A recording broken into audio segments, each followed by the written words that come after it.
کیا آپ یقین کریں گے کہ تاریخ کی سب سے مضبوط اسلامی سلطنتوں میں سے ایک ان لوگوں نے بنائی جو کبھی غلام تھے؟ یہ کہانی ہے ممالک کی، ایسے جنگجو جو پہلے غلام بنائے گئے پھر اتنے طاقتور ہو گئے کہ سلطنتیں بنا ڈالی۔ آج ہم جانیں گے ممالک کون تھے، وہ کہاں سے آئے، کیا کارنامے انجام دیے اور آخر میں ان کا انجام کیا ہوا۔ لفظ مملوک کا مطلب ہے کسی کی ملکیت یعنی غلام۔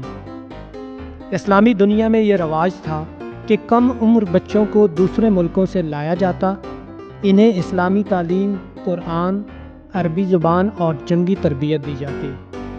یہ غلام وقت کے ساتھ اتنے تربیت یافتہ اور وفادار ہو جاتے کہ انہیں فوج میں بڑے بڑے عہدے دیے جاتے تھے۔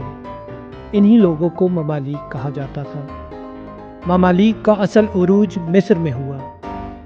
1250 عیسوی میں مصر پر ایوبی خاندان کی حکومت ہوئی۔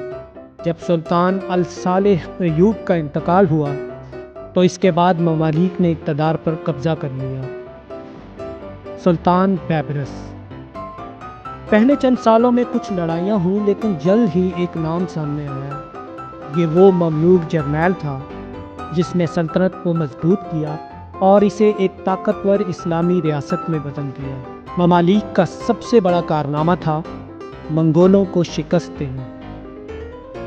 1260 میں فلسطین میں ہونے والی جنگ عین جالوت میں ممالک نے ہلاکو خان کی فوج کو شکست دی۔ یہ منگول وہی تھے جنہوں نے بغداد کو تباہ کیا تھا، لیکن ممالک نے انہیں روک دیا۔ اس کے بعد انہوں نے صلیبیوں کے باقی قلعے بھی ختم کیے، جیسے عکا، سور اور دیگر بندرگاہی شہر۔ ممالک نے شام، فلسطین اور حجاز کو بھی فتح کیا اور اسلام کی سرحدوں کو مضبوط بنایا۔ ممالک صرف سپاہی نہیں تھے بلکہ علم، فن اور ثقافت سے بھی محبت کرتے تھے۔ انہوں نے مصر اور خاص طور پر قاہرہ میں کئی شاندار مسجدیں، مدرسے اور قلعے تعمیر کروائے۔ ان میں سب سے مشہور مسجد سلطان حسن ہے جو آج بھی قاہرہ کی شان ہے۔ انہوں نے طلباء کے لیے مدرسے بنوائے، قرآن کی تعلیم کو فروغ دیا اور فن تعمیر کو نئی بلندیوں پر پہنچایا۔ ممالک کی حکومت مکمل طور پر فوجی بنیادوں پر تھی۔ سلطان خود سپہ سالار ہوتا اور اس کے ماتحت جرنیل، امراء اور افسران ہوتے۔ ان کی فوج دنیا کی سب سے تربیت یافتہ فوجوں میں شمار ہوتی تھی۔